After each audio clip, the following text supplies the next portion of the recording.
Hello બચ્ચા party, કેમ છો બધા વિદ્યાર્થી મિત્રો? બધા મજામાં છો ને? તો welcome back to Aditi and Arpi group of science school YouTube channel physics by Manish sir. તો વિદ્યાર્થી મિત્રો, ચાલો આજે આપણે નવા કન્ટેન્ટ તરફ આગળ વધવા જઈ રહ્યા છે. આજનો કન્ટેન્ટ ખૂબ જ ઇન્ટરેસ્ટિંગ છે. આજે પહેલા પ્રશ્નનું નામ જાણી લઈએ, પછી શું ઇન્ટરેસ્ટિંગ વાત છે એ હું તમને જણાવું છું. વિદ્યાર્થી મિત્રો, પૃથ્વીના ગુરુત્વથી ઉદ્ભવતા પ્રવેગનું સમીકરણ મેળવવાનું છે. ગુરુત્વથી ઉદ્ભવતા પ્રવેગ પ્રશ્ન આપણને સમજાવવાનો એવો પ્રયત્ન કરે છે. વિદ્યાર્થી મિત્રો, તમને બધાને જ ખબર છે કે પૃથ્વીના ગુરુત્વાકર્ષણ બળના કારણે બધી જ વસ્તુ પૃથ્વીના ગુરુત્વના કારણે જ બધી વસ્તુ પૃથ્વીની સાથે સંપર્કમાં જોડાઈને રહેલી છે. ધારો કે કોઈ વસ્તુને આપણે અમુક ઊંચાઈએ લઈ જઈએ અને ત્યાંથી મુક્ત કરવામાં આવે, બરાબર છે? તો અત્યારે ચાલો મારા હાથમાં પેન છે. હવે ધારો કે આનું દળ જે છે સ્મોલ m ધારી લઈએ, તો આનું દળ તો વિદ્યાર્થી મિત્રો પૃથ્વીના દળ કરતા ઓછું જ હોય ને, એટલે હંમેશા પૃથ્વી તરફ જ એટ્રેક્ટ થશે. પણ સાથે સાથે હવે આપણે એ દેખવાનું છે કે આ જે પેનને અહીંયાથી અમુક ઊંચાઈથી મુક્ત કરી દઉં છું. અમુક ઊંચાઈથી એને શું કરી દઉં છું વિદ્યાર્થી મિત્રો? મુક્ત. તો આ જે મુક્ત કરે છે તો પેનની અંદર સમયની સાપેક્ષે વેગમાં ફેરફાર થાય છે. સમયની સાપેક્ષે વેગમાં ફેરફાર થાય તો આપણી કઈ રાશિ વિદ્યાર્થી મિત્રો મળી? પ્રવેગ નામની ભૌતિક રાશિ મળે છે.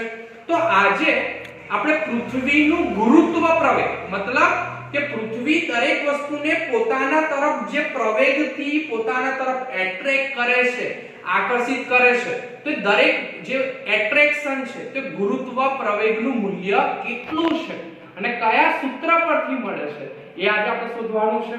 એક સૂત્ર સાબિત કરવાનું છે. તો પ્રશ્નનું નામ ફરી એકવાર વાંચીએ. પૃથ્વીના ગુરુત્વથી ઉદ્ભવતા પ્રવેગનું સમીકરણ મેળવો.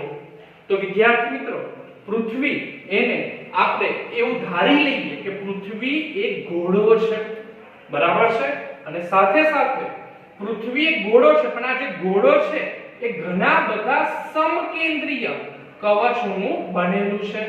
સમકેન્દ્રીય કવચનો મતલબ હું તમને સમજાવી શકું છું કે બધા અત્યારે જે હું તમને દેખાય છે કે ઘણા બધા વર્તુળ દોરી શકાય છે, પણ અત્યારે જેટલા શક્ય છે આકૃતિમાં દોરવા એટલા હું દોરીને તમને બતાવીશ. તો ઘણા બધા કવચોની પૃથ્વી બનેલી છે.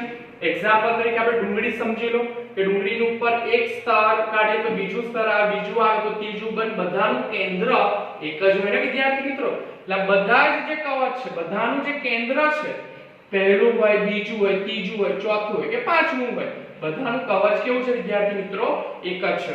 તો આમાંથી આપણે ફક્ત ને ફક્ત એક જ કવચને ધ્યાનમાં અત્યારે લઈશું. મિત્રો, આખું આપણું પૃથ્વી છે, એની અંદર અત્યારે આપણે એક સ્તરને ધારી લીધું, બાકીના બધા સ્તરોને અત્યારે હું આકૃતિમાંથી ખસાવી લીધા. તો આ એનું કેન્દ્ર થયું. કેન્દ્રથી અત્યારે મેં જે કવચ ધાર્યું વિદ્યાર્થી મિત્રો, એનું એક ચોક્કસ નામકરણ કરી દે. તો એનું નામકરણમાં હું લખું છું કાલ્પનિક. વાસ્તવમાં તો કાલ્પનિક જ હોય ને, કલ્પનાની જ વસ્તુ છે ને, તો આપણે અને કાલ્પનિક ઘોડો ધારી લઈએ. અને સાથે સાથે જે આપણી આ પૃથ્વી છે તો આપણે નામ આપી દઈએ. અત્યારે પૃથ્વીની સપાટી કહેવાય ને, બહારની સપાટી, તો એને કહી દઈએ છે પૃથ્વીની સપાટી.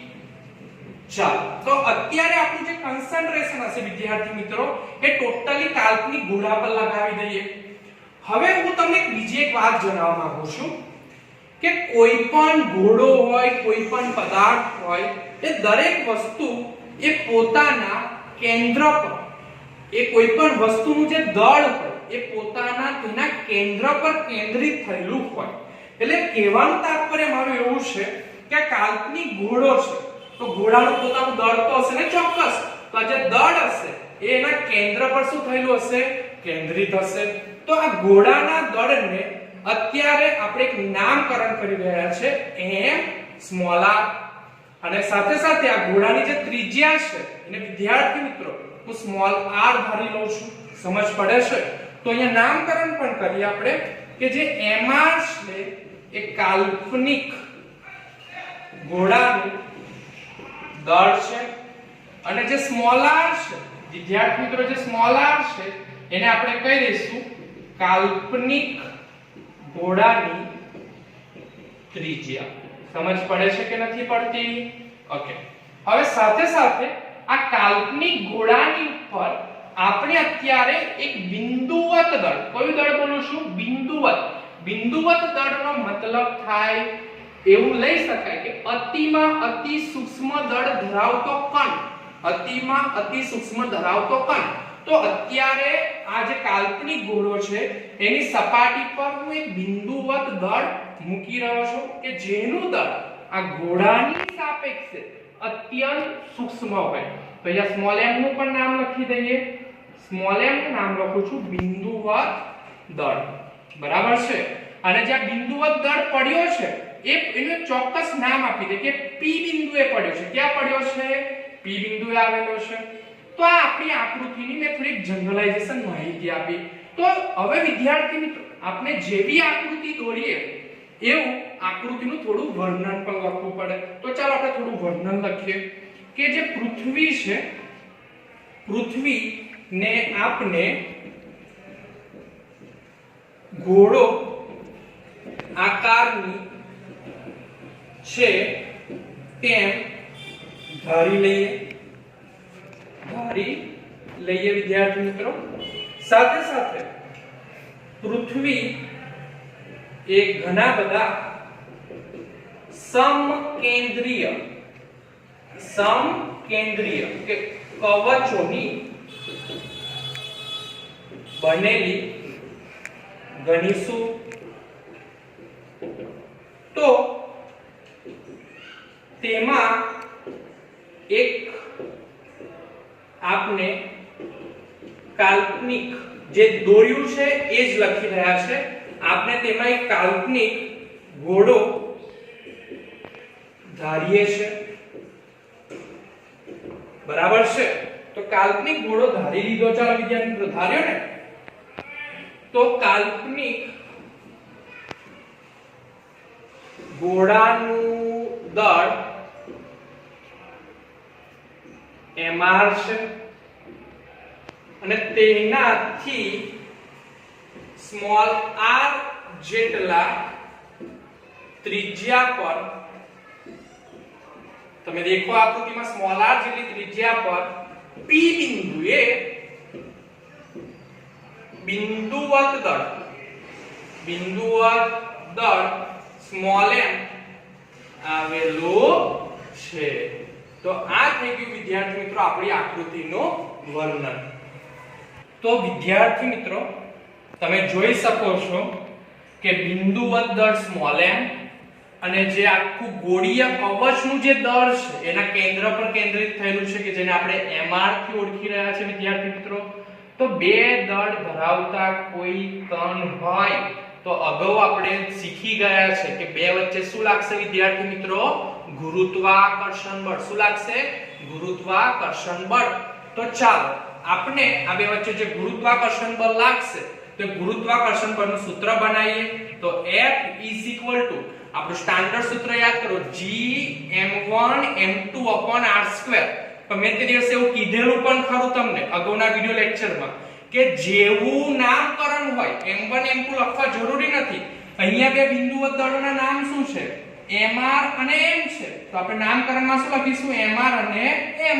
તો સૂત્ર મુજબ શું લખાશે? G આપણું કાલ્પનિક ગોળાનું દળ mr એ બિંદુવત દળ સ્મોલ m, બે વચ્ચેનું અંતર વિદ્યાર્થી મિત્રો કેટલું? r અને એનો વર્ગ.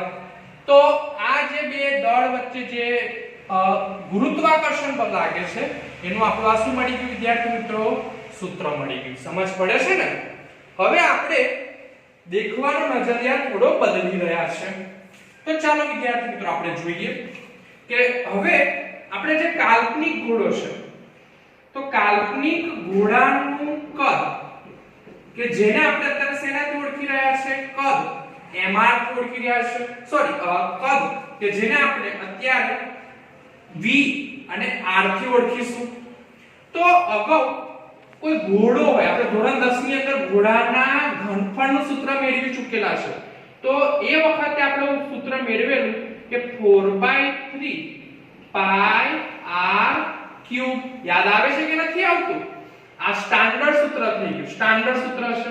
તો જો હું કાલ્પનિક ગોળાના કદનું સૂત્ર લખતો હોય વિદ્યાર્થી મિત્રો તો શું લખાશે 4/3 પાઈ તો બરાબર છે અને અત્યારે આપણે ત્રિજ્યા પણ સ્મોલ r જ લીધી છે તો અહીંયા શું લખીશું આપણે r³ લખીશું સાથે સાથે હવે આપણે કાલ્પનિક ગોળાની ઘનતાની વાત કરીએ બરાબર છે તો આવી રીતે અગાઉ પણ આપણે ઘનતાનું એક સ્ટાન્ડર્ડ સૂત્ર આપણને બધાને ખબર છે કે ઘનતા ρ m/v એટલે દળના છેદમાં કદ ઘનતાને આપણે વિદ્યાર્થી મિત્રો ρ નામની ભૌતિક રાશિથી ઓળખીએ છે દળ એને આપણે m બોલીએ છે અને છેદમાં શું બોલીશું v તો અહીંયા આપણે આ સૂત્રની અંદર m ને સૂત્રનો કરતા બનાવી દઈએ બરાબર છે તો શું લખાશે ρ × v લખાશે તો હવે કાલ્પનિક ગોળાની ઘનતા એનું જો મારે સૂત્ર બનાવવું હોય તો ρ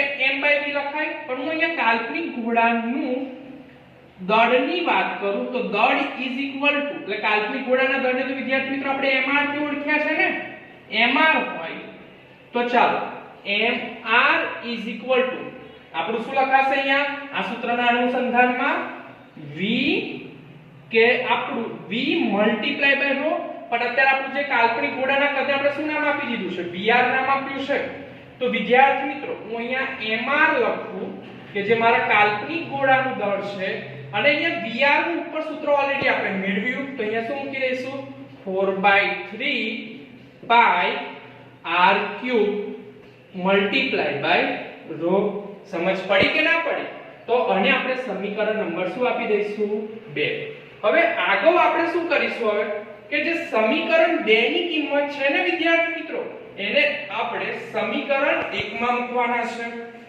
તો તમે દેખો કે f g સ્મોલ m અને r² છે હું આગળ લખી દઉં છું તો g small m upon r² ફરી બોલું છું સમીકરણ 2 ની કિંમત ત્યાંતા સમીકરણ 1 માં મૂકતા તો જે જગ્યા મને mr દેખાશે સમીકરણ 1 માં ત્યાં હું mr ની જગ્યા લખી દઈશ 4/3 પાઈ r³ × ρ તો મેં અત્યારે આ સૂત્રમાં g m અને r² ને ઓલરેડી આગળ લખી દીધા અને mr ની જગ્યા હવે લખવા જઈ રહ્યો છું 4/3 પાઈ r³ × ρ બરાબર છે તો દેખો શું ઉડી રહ્યું છે r² અને અહીંયા ક્યુબ માંથી 2 ઉડી જાય તો r એકલો જ વધશે તો ફાઇનલી આપણને અહીંયા સૂત્ર શું મળે છે તો f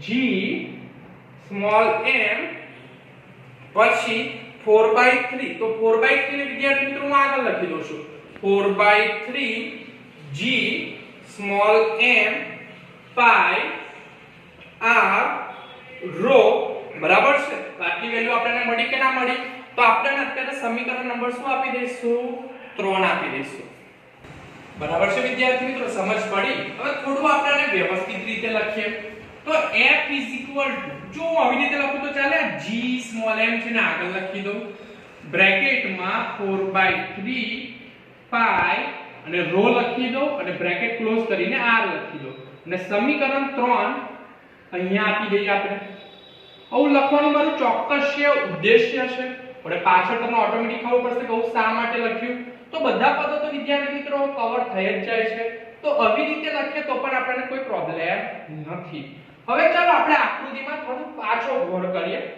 તો વિદ્યાર્થી મિત્રો હવે જો આપણે આખી પૃથ્વીને કન્સન્ટ્રેશન લઈએ તો પૃથ્વી પણ એક ગોળો છે અને ઓળે જ વાત કરીએ કે કોઈ પણ પદાર્થનું દળ એના કેન્દ્ર પર કેન્દ્રિત થયેલું હોય તો જો પૃથ્વીને આપણે આખો ઘોડો કલ્પના કરતા હોય તો પૃથ્વીનું જે દળ છે એને હું અત્યારે ઓળખીશ વિદ્યાર્થી મિત્રો me શેનાથી ઓળખીશ me અને પૃથ્વીની ત્રિજ્યા તો પૃથ્વીની ત્રિજ્યા re થી ઓળખવાનો છું બરાબર છે એટલે me નું પૂર્ણ નામ આપણે લખવું હોય તો શું લખી શકીએ છે તો me નું પૂર્ણ નામ પહેલા ઓલવેઝ નામકરણમાં આપણે નીચેનો શબ્દ વાંચીએ પછી ઉપરનો શબ્દ ઇંગ્લિશમાં બોલે તો earth of mass earth of radius એટલે એટલા માટે અર્થ એટલે પૃથ્વી અને m એટલે આપણે માસ કે જેને ગુજરાતીમાં બોલે છે દળ એટલે પૃથ્વીનું દળ અને r કે જેને આપણે બોલીશું પૃથ્વીની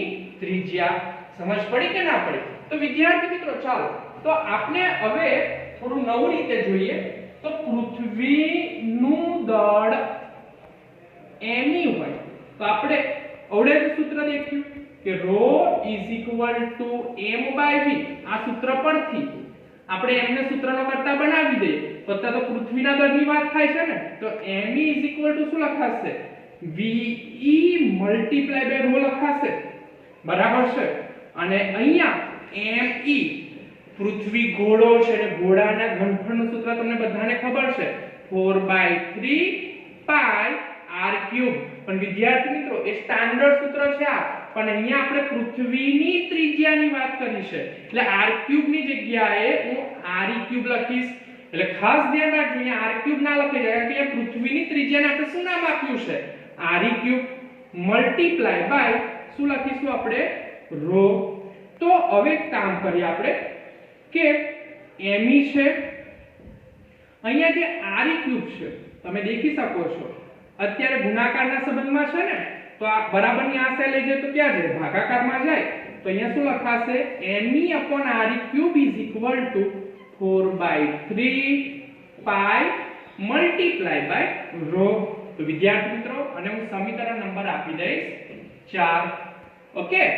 હવે સમીકરણ 4 ની કિંમત આપણે ક્યાં મૂકવા જઈ રહ્યા છે? સમીકરણ 3 ની અંદર. ખૂબ જ ધ્યાનથી જોજો.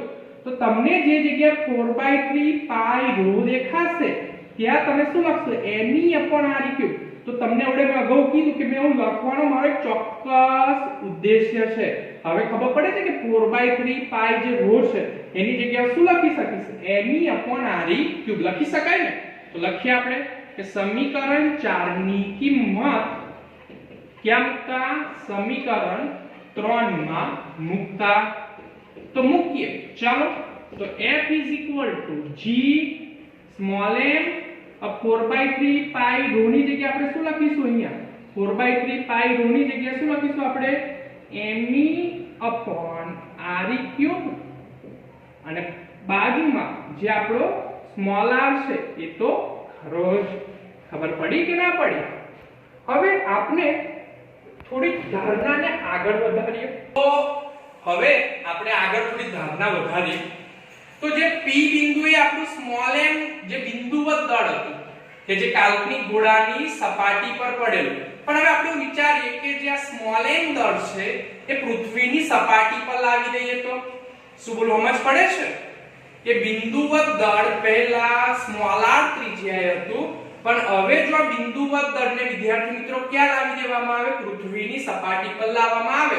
તો પહેલા જે ત્રિજ્યા r હતી પણ જો p બિંદુ અહીંયા આવી જતું હોય તો વિદ્યાર્થી મિત્રો ત્રિજ્યા તો આપણી શું થશે? r થશે. એટલે કહેવાનું તાત્પર્ય મારું એવું છે કે હવે અગાઉના સ્ટેપની અંદર કે જો બિંદુવત દળ m ને પૃથ્વીની સપાટી પર લાવવામાં આવે તો તે વખતે તમે શું લખશો? પૃથ્વીની સપાટી પર લાવવામાં આવે તો શું લખશો વિદ્યાર્થી મિત્રો? કે જે r ની ત્રિજ્યા હવે કેટલી થઈ જશે? r જેટલી થશે, કારણ કે p બિંદુ જેટલું હશે એટલી ત્રિજ્યા આપણી વધારો થાય. ને અત્યારે આપણી ત્રિજ્યા દેખો કે અત્યારે કેટલી થઈ ગઈ કે અત્યારે આપણે પૃથ્વીની સપાટી પર લાવ્યા તો પૃથ્વીની ત્રિજ્યા r છે. તો આપણે આવી રીતે લખી શકીએ છીએ કે re = r. બરાબર છે? તો વિદ્યાર્થી મિત્રો લખી શકાય. તો હવે જે જગ્યાએ ઉપર આ સૂત્રની અંદર જે જગ્યાએ મને r દેખાશે ત્યાં હું શું લખીશ? re લખીશ. તો f = g me/re3 અને જે જગ્યાએ r દેખાય છે ત્યાં આપણે શું લખી રહ્યા છે? re લખી રહ્યા છે. તો એક re કેન્સલ આઉટ અને ક્યુબ કેન્સલ આઉટ. તો ફાઇનલી આપણું અહીંયા સૂત્ર શું મળે? f = g me/re². તો હવે દરેકના પૂર્ણ નામ તો તમને ખબર જ હશે કે જ્યાં f એટલે ગુરુત્વાકર્ષી બળ છે, g એ ગુરુત્વાકર્ષણનો સાર્વત્રિક અચળાંક છે. હું શોર્ટમાં લખી રહ્યો છું ગુરુત્વાકર્ષણનો સાર્વત્રિક અચળાંક, આનું મૂલ્ય આપણને ખબર જ છે કે 6.67 ગુણ્યા 10 ની માઈનસ 11 ઘાત newton metre square upon kilogram square લખાશે, હા કે ના? પછી આપણી પાસે અહીંયા g છે, સ્મોલ m જે છે એ આપણું વિદ્યાર્થી મિત્રો શું છે? બિંદુવત દળ. જે ne છે એ પૃથ્વીનું દળ છે, સમજ પડી રહી હશે. અને જે re છે એ પૃથ્વીની ત્રિજ્યા છે. તો આ સૂત્રને આપણે સમીકરણ નંબર શું આપી દઈએ? 5 નંબર આપી દઈએ. બરાબર છે? સમીકરણ નંબર 5. તો આપણે સૌ જાણીએ છીએ કે પૃથ્વીનું દળ કેટલું છે? 6 ગુણ્યા 10 ની 24 ઘાત કિલોગ્રામ છે. અને જે પૃથ્વીની ત્રિજ્યા છે re છે એની વેલ્યુ 6400 કિલોમીટર છે. વિદ્યાર્થી મિત્રો ના ખબર હોય તો આ વેલ્યુ યાદ રાખી લેજો. તો કિલોમીટરને આપણે SI એકમમાં ફેરવીએ તો મીટરમાં ફેરવીએ તો 10⁻³ લખી શકીએ કે ના લખી શકીએ? તો 10⁻³ મીટર. તો હવે આપણે ગુરુત્વ પ્રવેગનું સૂત્ર મેળવ્યું છે. પ્રવેગ. તો પ્રવેગનું સૂત્ર આપણે બળ સાથે સંકળાતું હોય એવું સૂત્ર આપણે ધોરણ 9 ની અંદર ન્યૂટનના ગતિના બીજા નિયમમાં ભણી ચૂકેલા છે. તો આવી રીતે હું લખું છું કે ન્યૂટનના ગતિના બીજા નિયમ પરથી, શોર્ટમાં લખી રહ્યો છું વિદ્યાર્થી મિત્રો, ન્યૂટનના ગતિના બીજા નિયમ પરથી શું છે? F ma. બરાબર છે? F ma સૂત્રથી તમે બધા સૌ પરિચિત છો. તો આપણે અહીંયા ગુરુત્વ પ્રવેગ એટલે જે આપણે a બરાબર g લખવાના છે. એટલે હવે આ g નું પૂર્ણ નામ પણ આપણે બધા યાદ રાખીશું કે જ્યાં g ગુરુત્વ પ્રવેગથી ઓળખાશે. ગુરુત્વ પ્રવેગ કઈ નવું નથી, વાસ્તુ તો એકની એક જ છે, પણ આપણે a ની જગ્યાએ સ્મોલ g લખીશું કે જેને આપણે ઓળખવાના છે ગુરુત્વ પ્રવેગ. તો F m અને જે જગ્યા મને a દેખાય છે ત્યાં હું g લખી રહ્યો છું અને સમીકરણ નંબર 6 આપી રહ્યો છું.